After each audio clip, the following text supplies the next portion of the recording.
Thank you. Well, hell yeah, dude. That's not part of the video, but maybe it will be. Hell, you get whatever, man. Whatever. I just felt like playing. Why not? All right. Thank you for coming. Why don't you introduce yourself to the camera? Now we can look in the camera if you want. You can go back and forth between me and the camera. Okay, hey, I'm Craig Gerdes. I'm from Pattonsburg, Illinois. Great to be here with you. All right. Tell me about how you started, what the path. Tell me where, when you first started playing, what you did after that. You took a little break, it sounds like, got back into it, all that stuff. I grew up playing guitar when I was 3, and I grew up in a musical family. My dad was one of 10 kids, and they were all mostly musical, so I grew up in that. So, like you mentioned, bluegrass, that was played at our household all the time. So I grew up playing guitar in my dad's band with the family, and then my dad had different country bands along the way, and then I ended up, when I was 10, playing lead guitar in his country band. And then when I was 17, formed my own 3-piece band and continued to play. Our oldest son was a 3-sport athlete, so that consumed a lot of our time. Yep, know that. Yeah, so I took 10 years off, and I always wrote songs in that time frame too. My dad also wrote songs, so I was inspired by the songwriting greats, Billy Joe Shaver and Christopherson, and Merle Haggard, of course.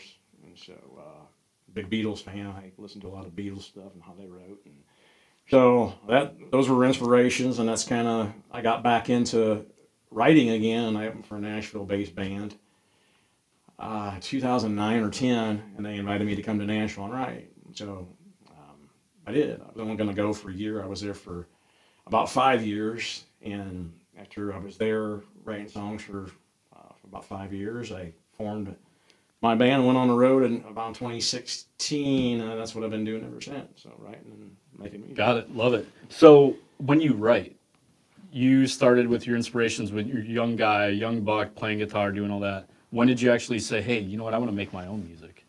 I always did it from the time. I wrote my first song when I was 11. Now, I didn't really record anything till later in life, but all those, old songs were recorded on tape recorders and stuff, cassette recorders. And so I always took it pretty serious. In the cover, I had, the cover bands that I played, and we never did any of my original stuff. So I guess, I wasn't probably until I was in my late 30s, and I was writing again and decided to go in a recording studio in Peoria, Illinois, which is kind of close to home. I laid some stuff down from there. That's when I ended up down in Nashville, and then I was there for a little bit, and then I cut my first record down there in Nashville, just, with songs that I had written and cover written. So, So how many albums do you have right now out? There is 3, I think. 3 or 4.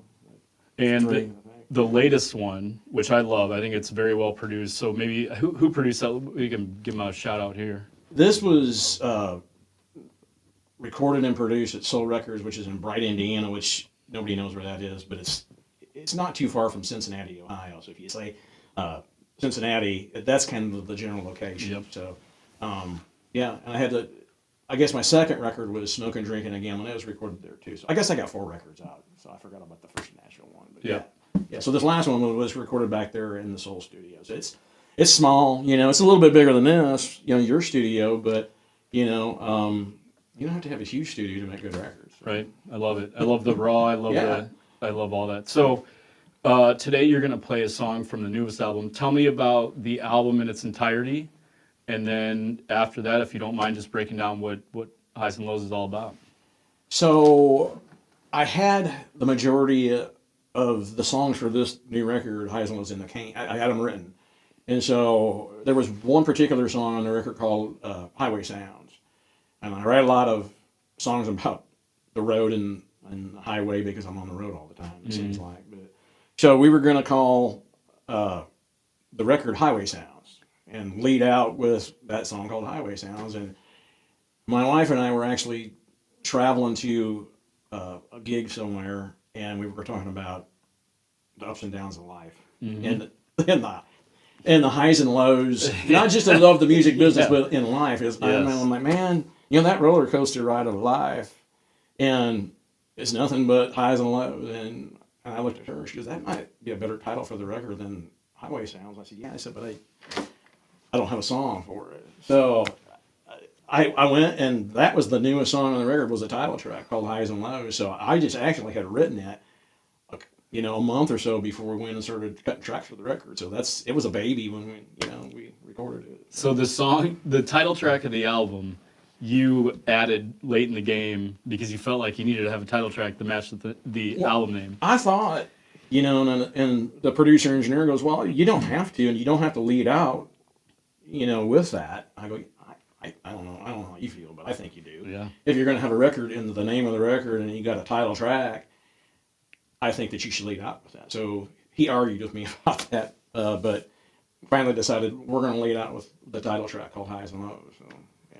Well, I love that. And I love actually the fact that you rolled into the studio with a new song, recently written, because half the time those could be the one, Yeah. And it's the ones that you don't think about, don't put all this time and effort into it and spend, 8 months trying to fine tune, and it just happens fast, and that's the good one. So I love the track. I love the album. I think it's very well produced.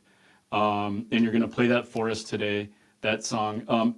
In particular, is there anything else that the song or even the album mean to you personally, like emotionally or inspirationally, or anything around this that might have been kind of your aha moment for the album, other than the highs and lows? You said that before, but any feelings or anything you want to express about any of these songs? It doesn't have to be highs and lows, but anything on the album that you feel real passionate about. Well, every song means something. I mean, I typically write about things that I see, or I write about things that other people have been through that I've witnessed, and their stories that they tell me. So every song means something. And if I hear somebody say something, I might jot that down. Or I might send Janelle a text and say, hold on to this because I think I might use this for a song. There was one of the oldest songs on the record was called "Turn That Shit Down," and the first record that I ever made, which I mentioned, was in Peoria, Martinsville. Actually, the guy was a musician, like you are, and we are, and he was playing a club, and he's like, the club owner came to me and told me to turn our shit down, and so he says, "What? Write a song about that." So I had this song for years, but I never recorded it, called "Turn That Shit Down." And so it's one of the later songs on the record, but just stuff like that. And another older one that I never recorded was called "Hanging Out with the Devil," and it paints a picture of a guy that's basically has wasted his life drinking it away, after he's lost somebody significant in his life, and he rolls out of bed and falls to the floor, and his neighbors are worried that he's, living this kind of life that's not really living anymore. So hanging out with the devil, they take him to church and try to make him see the light. So that, and I got a song on there called "Whiskey to Her Water," which I wrote about the difference between my wife and I. I was playing out in Austin, and I got this song called "She's Nothing Like Me," and I was during South by Southwest in Austin, and this has been 10 years ago. Anyways, I got ready to do "She's Nothing Like Me," and I said, I wrote this song about my beautiful wife. She's always been the wonder to my whiskey. And love that. So there was a buddy of mine. It was kind of like an end around kind of thing. We're up there, and he's like, if you don't write that title, I'm going to. And so I'm going to take it if you don't. Yeah, so I turned it around. I call it's "Whiskey to Her Water." So, and that's one of my favorites, and I think that's the last song on the record. So yeah, I love that. You hear little snippets, and then that inspires like this big thing. One that I've never done anything with, which maybe someday I will. A guy was in my office one day, and he said, "God willing, the creek don't rise," and I'm like, man, that's cool. Yeah, that's a great song. And I hadn't heard it before, so it was new to me, and I'm like, man, that's cool because it means a lot. Yeah. All right, so let's talk about socials. How can people follow you? Website, Facebook. Yeah, CraigGerdes.com is my website, and same thing. Craig Gerdes Music, I think, is on Instagram, and then I got Craig Gerdes on Facebook. So yeah, if you just I'll post. If you Google my name, Google my name, it takes you. Gerdes. Yeah. Yeah, I was looking at that, and I'm like, how do you? Well, it's kind of like my last name. You're like, how do you say that? I wasn't sure. I didn't attempt, but I'll post all that stuff on here. What's next? What do you got coming up? You got some gigs. You got a gig tonight. What else you got going on? I kind of start to ease off the throttle a little bit when we get into the holidays, and I look forward to being with my family. We got all of our kids coming in for Thanksgiving, and I'm just kind of playing some semi-local shows, getting geared up for a big 2026. So we play about 250 shows a year on the road, so get the troops all Love ready it. to go. Yep. Yeah. Yep. All right. Well, so we're gonna play highs and lows. Am I saying that right? Yeah. Highs and lows. We're gonna play that now, and I'll post all your socials. I'll do all that. Thank you very much for coming in. Appreciate it. Thanks nice so much to for meet having you. me. Yep. Yeah, you as well. And that's it. All right. Thanks, buddy. All right. Are we good to unplug this, dude? Yep. Unplug it.